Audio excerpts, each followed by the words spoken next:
Salve Maria Santíssima. Ainda vamos meditar um pouco sobre essa parte do novíssimo, que é o inferno.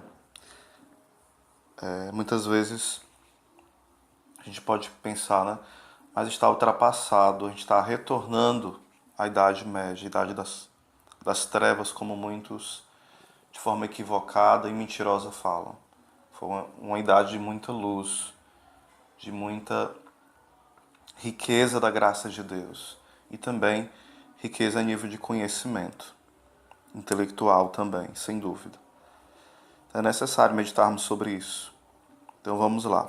Tirado do livro O Inferno Existe, Provas e Exemplos, da editora Imaculada. A razão humana confirma a existência do inferno. Quem são, afinal, os que negam a existência do inferno? Talvez pessoas honestas? Ao contrário, são os libertinos que espezinham todo o ditame da consciência para viverem à solta. Aqueles às quais repugna crer em um Deus vingador, por bem saberem que merecem seus castigos. Mas conseguem eles persuadir-se de que não há uma justiça que vela sobre os homens e que punirá seus pecados? Jamais. Enquanto negam com os lábios a existência do inferno, sentem no âmago da consciência o remorso e uma voz que lhe anuncia terrível vingança. O próprio Voltaire, o corifeu da impiedade, não conseguiu convencer-se de que não há nada depois do túmulo. Tanto assim que, quando adoecia gravemente, apressava-se para enxamar um padre para se retratar de suas máximas tão ímpias. Deus imprimiu em nosso coração noções imutáveis de justiça. E a ideia de um prêmio à virtude, de um castigo ao vício, certo ímpio se vangloriava numa roda, de não acreditar no inferno. Entre os que ouviam estava um homem de bom senso e modesto, mas que julgou seu dever tapar a boca ao astuto interlocutor, e o fez com este simplíssimo argumento. Senhor, disse-lhe, os reis da terra têm cárceres para punir rebeldes. O Deus, Rei do Universo, não há de ter cárcere para os que ultrajam a sua majestade? O ímpio não soube o que responder, pois o mesmo lume da razão lhe fazia ver que os reis têm prisões. Deus deve ter um inferno. Da negação do castigo e do prêmio,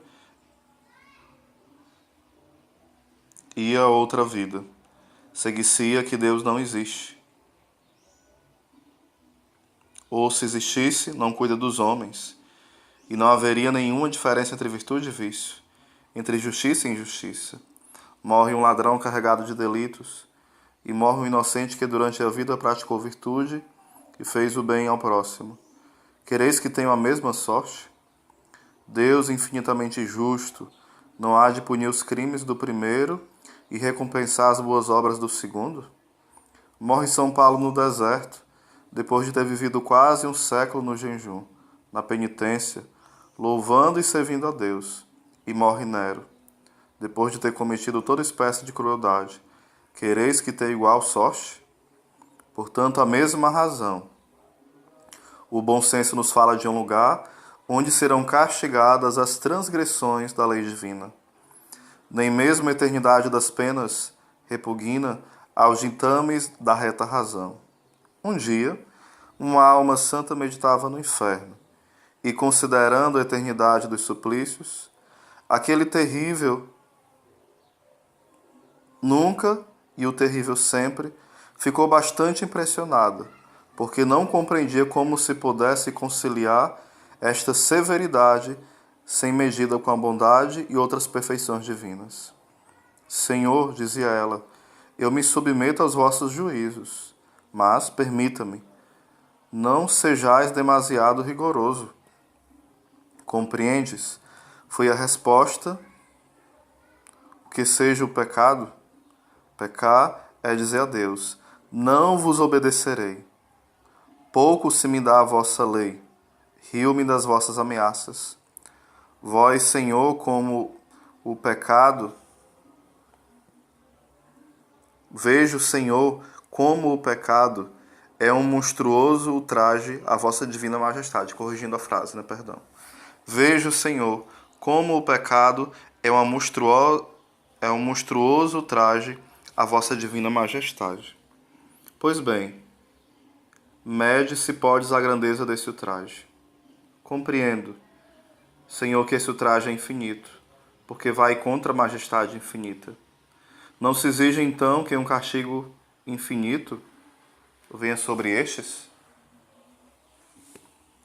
Quanto à intensidade, sendo a criatura limitada, requer a justiça que seja infinito, ao menos quanto à duração. Portanto, é a mesma justiça divina que exige o terrível sempre e o terrível nunca. Os próprios condenados serão obrigados a prestar homenagens, malgrado seu, a esta justiça e exclamar em meio aos tormentos: Vós sois justos, Senhor, e retos os vossos juízos. Mas replicam os incrédulos: Deus é tão misericordioso que não castigará eternamente um pecado mortal, um só pecado mortal, o qual às vezes dura um instante. Que proporção há entre a breve duração da culpa e a eternidade da pena? A isto responderemos, que a misericórdia não é nada contrária à justiça, a qual exige seja eternamente castigado o pecado de uma pessoa que tenha morrido impenitente, visto que o pecado de tal pessoa é de certo modo eterno, segundo a sua voluntária disposição presente, querendo morrer no pecado, o que merece uma pena eterna. Até a justiça humana, imagem da justiça divina, castiga por vezes a falta passageira com a pena, a seu modo eterna, como é o exílio perpétuo, de modo que se o exilado vivesse sempre, para sempre seria banido da sua pátria. E porque a divina justiça não poderá banir eternamente da pátria celeste um pecador impenitente, que por si mesmo se exclui dessa pátria, morrendo voluntariamente na impenitência final?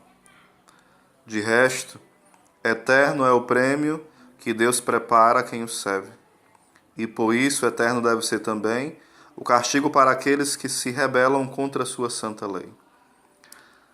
Afinal, quem somos nós que ousamos levantar a fronte e pedir a Deus a razão de seus justos decretos? Quem somos nós?